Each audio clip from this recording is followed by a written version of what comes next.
Shalom, perkenalkan nama saya Risni Berutu. Saya mahasiswi Universitas Pancasakti Bekasi dari Prodi Bahasa Inggris. Terima kasih.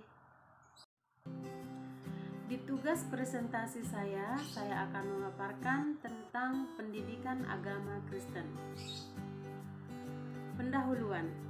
Pendidikan agama Kristen merupakan sebuah pendidikan yang memiliki dasar Alkitab dan segala yang diajarkan merupakan refleksi dari Alkitab itu sendiri. Pada makalah ini, saya akan memaparkan apa itu pendidikan Kristen dan peran di setiap bidangnya. Yang pertama, agama dan fungsinya dalam kehidupan manusia. Agama adalah suatu fenomena yang selalu hadir dalam sejarah umat manusia, bahkan dapat dikatakan bahwa sejak manusia ada, fenomena agama telah hadir. Walaupun demikian, tidaklah mudah mendefinisikan apa itu agama. Mengapa? Ada dua alasan. Yang pertama, karena pengalaman manusia tentang agama sangat bervariasi, mulai dengan yang paling sederhana, seperti dalam agama animisme atau dinamisme, sampai ke agama-agama politisme dan monoteisme. Dan yang kedua adalah, selain begitu variatifnya pengalaman manusia tentang agama dan begitu variatifnya disiplin ilmu yang digunakan untuk memahami fenomena agama. Misalnya, agama bisa ditinjau dari sudut psikologi, antropologi, sosiologi, ekonomi, bahkan teologi. Adapun tujuan pembelajaran yang diharapkan adalah yang pertama, bersikap rendah hati dan bergantung kepada Tuhan yang diwujudkan antara lain dalam ibadah yang teratur. Yang kedua, menunjukkan sikap hormat terhadap orang lain dalam kehidupan berbagai agama, suku, dan budaya. Dan yang ketiga, menjelaskan pengertian agama, mengidentifikasi fungsi-fungsi agama dalam kehidupan manusia, baik yang positif maupun negatif, merumuskan pengertian agama dengan kata-kata sendiri, dan nalar perbedaan fungsi agama yang positif dan negatif. Menelusuri pengertian agama dari berbagai sudut pandang. Yang pertama, Karl Marx mendefinisikan agama adalah vitamin untuk masyarakat yang tertindas. Agama adalah candu bagi masyarakat. Menurut Sigmund Freud dalam New Introductory Lecture of Psychoanalysis adalah mengatakan bahwa agama itu ilusi dan menarik kekuatannya dari fakta bahwa ia berasal dari keinginan-keinginan instinktif manusia. Dan yang ketiga, Bertrand Russell berpendapat bahwa agama adalah sesuatu yang terbawa atau tertinggal dari masa kanak-kanak dari inteligensi kita. Agama akan lenyap ketika kita mengadopsi penalaran dan ilmu pengetahuan sebagai penuntun kita. Fenomena agama dan sejarah hidup manusia. Dalam kekristenan, kita percaya bahwa Tuhan menciptakan manusia sedemikian rupa sehingga ada kesadaran religius dalam dirinya, yakni suatu kesadaran akan adanya kodrat ilahi di atas manusia, dengan nama yang bermacam-macam sesuai dengan kepercayaan masing-masing. Kesadaran itulah yang kemudian mendorong manusia untuk mewujudkan relasinya dengan kodrat ilahi yang pada gilirannya memunculkan fenomena agama.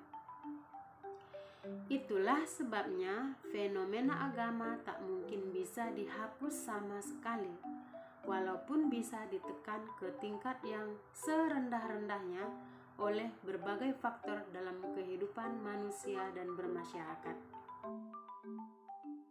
Ada 8 dampak fenomena agama. Yang pertama adalah agama memberi kedamaian mental. Menurut pendapat ini, kehidupan manusia sangat tak menentu manusia bergumul untuk tetap hidup di tengah-tengah ketidakpastian, ketidakamanan, dan bahaya-bahaya. Yang kedua, agama menanamkan kebajikan-kebajikan sosial. Adalah agama mempromosikan kebajikan-kebajikan sosial yang utama, misalnya kebenaran, kejujuran, sikap, kekerasan, pelayanan, cinta kasih, disiplin, dan sebagainya. Yang ketiga adalah agama meningkatkan solidaritas sosial. Agama membangkitkan semangat persaudaraan atau persaudarian. Durkheim berpendapat bahwa agama memperkuat solidaritas sosial. Yang keempat, agama adalah agen sosialisasi dan kontrol sosial. Dikatakan oleh Parson bahwa agama adalah salah satu agen paling penting untuk sosialisasi dan kontrol sosial. Agama meningkatkan kesejahteraan. Agama mengajarkan kepada umatnya agar melayani masyarakat serta meningkatkan kesejahteraan masyarakat. Ia mengajarkan bahwa pelayanan kepada sesama manusia adalah juga pelayanan kepada Tuhan. Yang keenam adalah agama memberi rekreasi kepada manusia. Apa maksudnya dari fungsi ini? Agama memainkan peranan yang mempesona atau mengagumkan dalam memberikan rekreasi kepada umat. Dan yang ketujuh adalah agama berfungsi untuk memperkuat rasa percaya diri. Agama dianggap sebagai cara efektif untuk mengukuhkan atau memperkuat rasa percaya diri. Dan yang terakhir adalah agama juga mempunyai pengaruh kepada ekonomi serta sistem politik.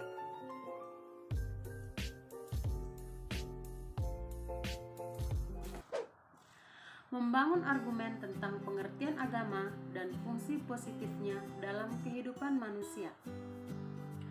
Agama sebagai pemberi identitas sangat penting.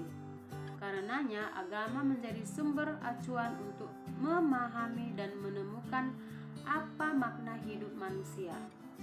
Dari perspektif Kristen, maka hidup manusia adalah bertumpu pada menjalankan kehendaknya.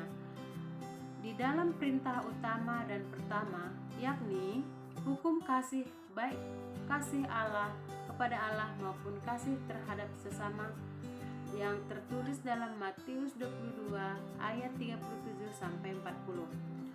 Dalam hukum utama itulah segala kehendak Tuhan tersirat.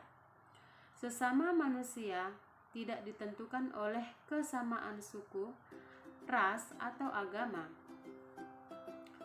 Walaupun ketiga tersebut adalah pemberi identitas sosial bagi manusia, ingat akan perumpamaan orang Samaria yang baik hati. Jadi, identitas yang menyamakan kita dengan orang lain, tak peduli agama, ras, dan sukunya, adalah identitas kemanusiaan.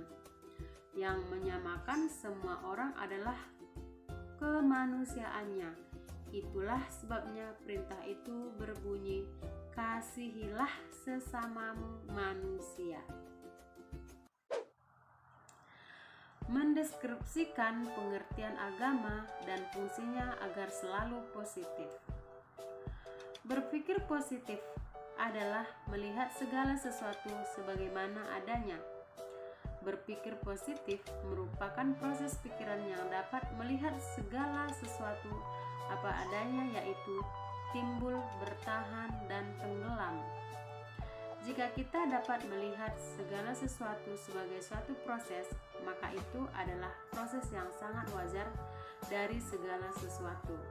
Jika kita dapat melihat dan memahami segala sesuatu sebagai sesuatu yang wajar mengalami perubahan, maka kita akan melihat kenyataan. Pikiran positif yang dilandasi dengan pengertian kebenaran universal yang akan membentengi diri kita dari berbagai hal yang dapat membuat pikiran kita tidak dapat melihat segala sesuatu sebagai apa adanya. Maka dengan pemahaman tentang pentingnya pendidikan agama dapat merubah perilaku manusia, karena agama mengajarkan tentang kebaikan dari perintah Tuhan, sehingga manusia dapat memahami tindakan mana yang baik, tindakan apa yang tidak baik dalam kehidupan sehari-hari. Maka dengan itu saya menyimpulkan bahwa hakikat agama sangatlah kompleks dan pemahaman seseorang tentang agama sangat bergantung pada dirinya masing-masing. Ada yang sangat sederhana, ada juga yang bersifat kompleks. Demikian pula fungsi agama tidaklah sederhana, karena hakikat agama itu sendiri dipahami secara berbeda-beda dan fungsinya juga dimengerti secara berbeda-beda. Walaupun demikian, setidaknya ada sesuatu yang sama, yaitu agama selalu berurusan dengan Tuhan. Terima kasih. Demikianlah pemaparan saya dengan tugas UTS dari mata kuliah Pendidikan Agama Kristen. Saya mengucapkan mohon maaf jika banyak kesalahan, dan saya mengucapkan terima kasih. Tuhan Yesus memberkati.